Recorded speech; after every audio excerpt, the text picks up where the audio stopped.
कभी मोहब्बत को याद न बनने देना।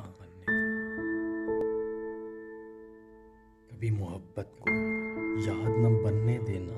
तुम्हें मालूम नहीं है, मोहब्बत याद बन जाए तो लंबे घने दरख्तों की शाखों की मानंद बदन के गिर्द यूं लिपट जाती है, सांसें रुक रुक कर आती हैं। एक लम्हे को यूं लगता है जैसे जिंदगी और मौत के बीच खाना जंगी में जिंदगी हार जाएगी,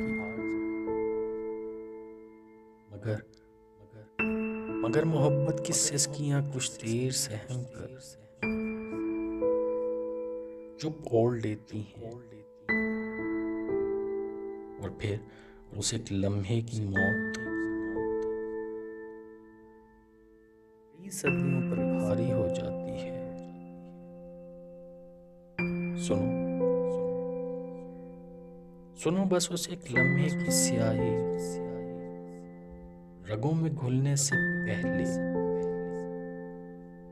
ये जान लो, मोहब्बत को कभी याद न बनने देना। कभी मोहब्बत को याद न बनने देना।